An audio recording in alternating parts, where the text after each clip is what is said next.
Why everything you buy is worse So now. have you all noticed that everything kind of sucks now? And I don't mean like the general state of the world. I mean like the stuff we buy is just like a little bit worse than it was 10 years ago. And I really started thinking about this because my coworker Izzy wrote about how she had to replace a bra. So I'm gonna do what any normal person would do, which is buy the exact same thing from the exact same place. And then after a few weeks, it just kind of fell apart. So this kind of started me on like this journey of like, okay, I'm hearing anecdotally from like so many people that I talk to like in my life, from coffee machines, phones, computers, sweaters. they all tear or break or like explode way sooner than they used to. So what's going on? And is there a way to climb out from under this pile of consumer trash? Manufactured obsolescence. So let's talk about this in the most basic of terms, starting with the design process. When a company wants to make a thing, let's say like a jacket, there are three main factors to consider. Functionality, does it work? Appearance, does it look good? And manufacturability, is it easy and fairly inexpensive to make a lot of this product? Generally, a good product will have a good blend of these three things. But in recent years, this process has been thrown off balance. Let's look at clothes, for example.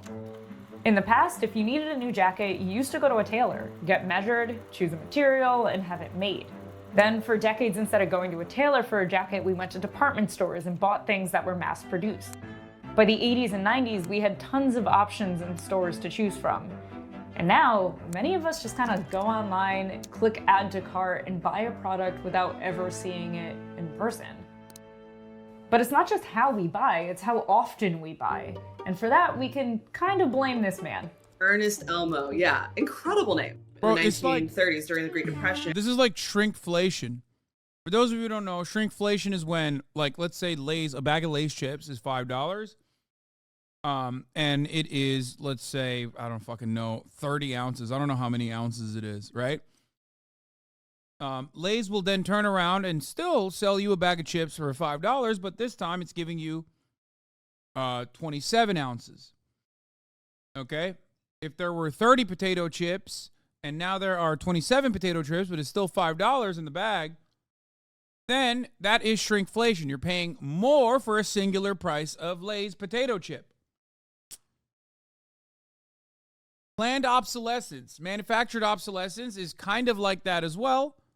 This video is boring as fuck, man. Well, you're getting ass fucked by every company and not realizing why it's happening. So at least, you know, maybe you can learn a thing or two instead of, I don't know, being a dumb guy and being continuously being fucking dumb. You know what I mean? You're here to learn. He wrote this paper that was like, okay, like the government should really like support this idea of planned obsolescence. Except he didn't call it planned obsolescence. He called it consumer engineering.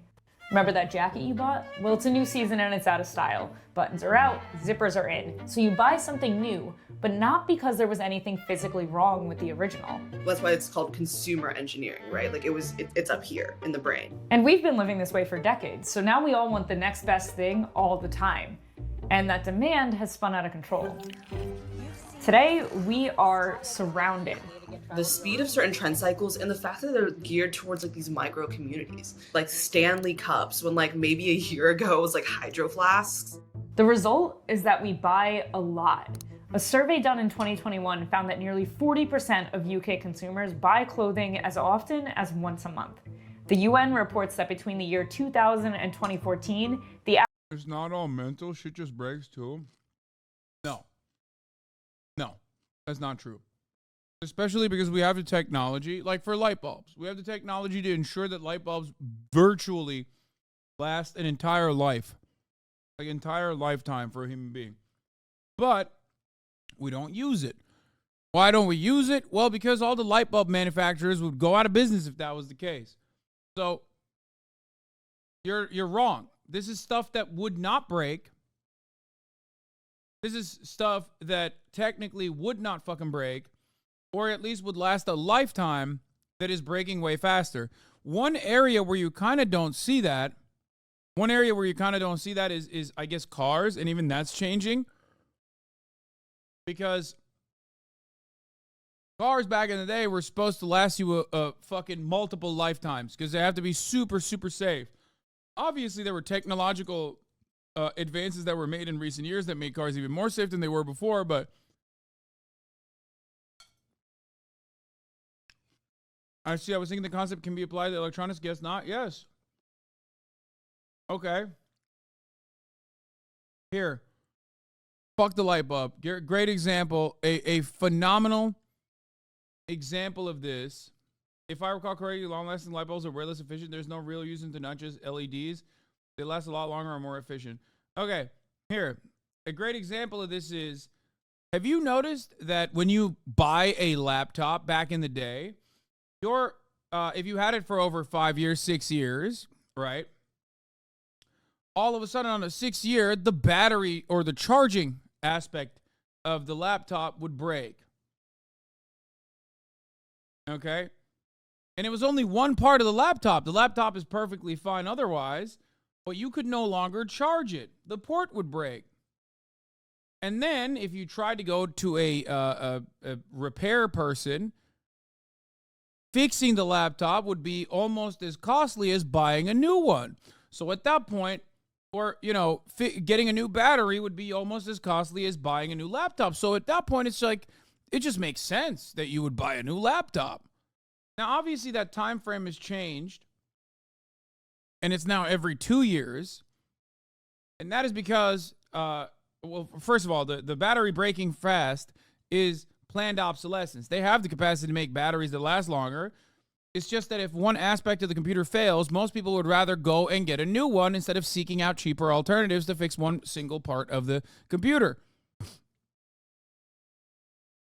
But of course, with right to repair being a contentious subject for capital owners, and also on top of that, Apple churning out constantly new product that, like, on the software side, directly try to destroy whatever technological marvel you have in your hand, as long as it's like over 2 years, 3 years old. You arrive at this fucking problem. Jesus Christ, what's going on? Anne! Oh. The average person was buying 60% more clothing, and each item was only kept half as long. So we want to buy a lot of stuff fast, and because we replace our stuff so often, we don't really want to spend a lot of money on it, which has an effect too. People aren't willing to pay more for something they have purchased a while ago. So like if I paid $30 for a bra 10 years ago, it would be really hard for me to buy it at $50. Even though in the last 10 years, labor costs have risen. So what we're left with putting is new an lights in incredibly the fast cycle of studio. demand for low-cost products. And here's what that looks like. In order to speed up manufacturing, companies have to either hire more people, alter how the product is made, or both. But they also have to keep prices low enough for consumers to keep buying. So they may start swapping materials, like cotton or silk, for a cheaper synthetic material, or rely on a more basic stitching pattern that maybe just doesn't hold as well. So if after 10 years, you're still paying the same price, or close to the same price, for a product that looks the same, well, something had to change. So you might say, okay, Kim, fashion trends are moving too fast and we buy too much stuff. I get it, but why does my washing machine suck? And that's a great question. Let's talk about technology. When things like computers first became part of our daily lives, it made a lot of sense to upgrade devices pretty often. There was actually very big differences in what a device did that's 2 years old versus one that was brand new in the market. There was just big leaps. This is Gay Gordon Byrne. She directs a consumer advocacy group called the Repair Association. You know, if you had a 2-year-old thing, you probably couldn't do half the cool stuff that the other guy could do. So that kind of fueled the replacement cycle, because you really did get something better in terms of functionality. For example, when the iPhone was first made, it was a major breakthrough. Subsequent phones up to a point responded to major technological leaps, like look at the difference between the 3GS and the 4. The iPhone 4 had a way better resolution and a front-facing camera. For a while, these major leaps between models was the norm for technology. But we're not making those giant changes as often anymore. Instead, partly to make us want to buy more things, companies make very minor adjustments year after year. So the dryer you own may now play a fun little song at the end of the cycle instead of screaming. And now, as devices advanced and got increasingly complicated, there was another problem for consumers. All these things started to come into the world. They didn't come in with repair tools. They came in to be thrown away. Basically, when this stuff breaks, it's often intentionally impossible to repair. Because if you buy something that has a computer chip in it or a circuit board or whatever, you probably can't make one in your garage. So you're very reliant on what the manufacturer will agree to sell.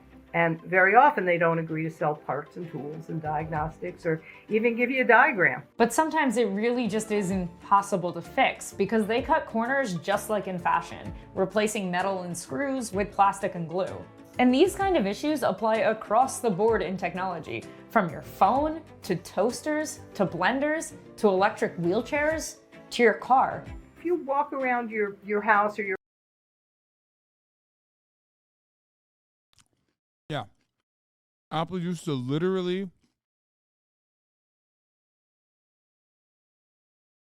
slow down older phones. Apple first denied that it purposely slowed down iPhone batteries, then it said it did so to preserve battery life. And what did they get for it? $113 million. It's nothing. $113 million to Apple is like if you got half of a cent. If someone was like, dude, I can't believe you. Here's a half of a fucking cent.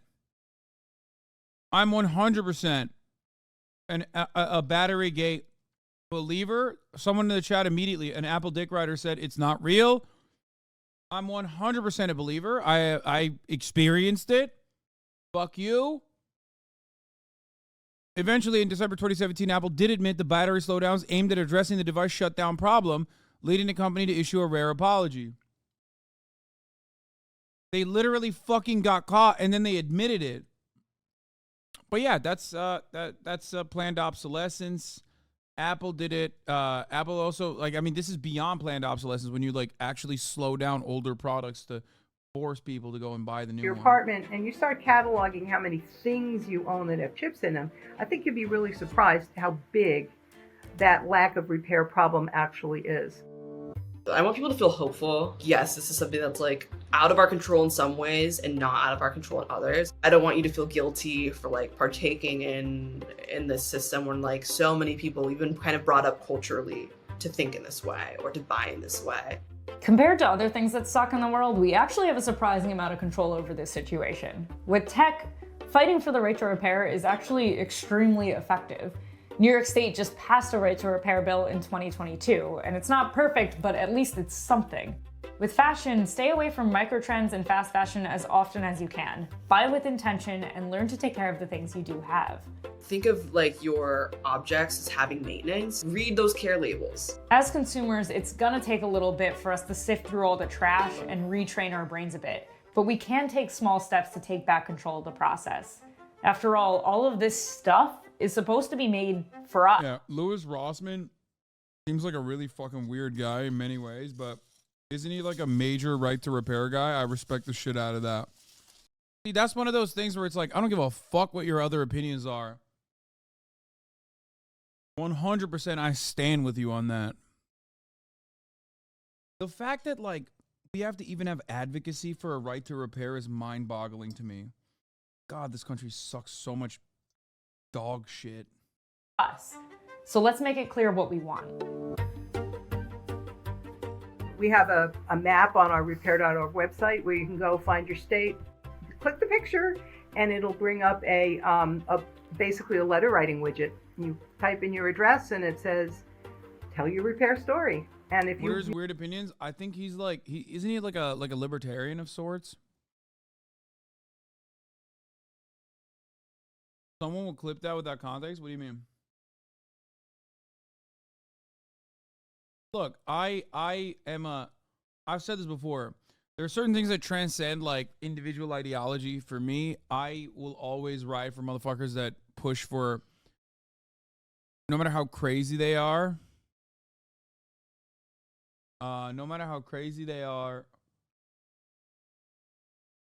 Calling Louis Rossman weird when he's openly always talking about his experiences with autism. Yeah, that's what I meant, dude. Thank you for nailing it down, Chatter, because he's autistic and I'm being ableist. You call me. No, I'm saying that no matter what people's personal politics are, you need crazy dudes, right? You need crazy guys to make certain to meet certain political goals. He's exactly the type of crazy. You know what I mean? He's exactly the type of crazy you need to push for something like right to repair. And I will always respect him for that. And also, I think he has good privacy takes too, if I'm not mistaken. I hate it. I hate fucking. Really, I hate the fact that like John Deere is one of the worst offenders of this.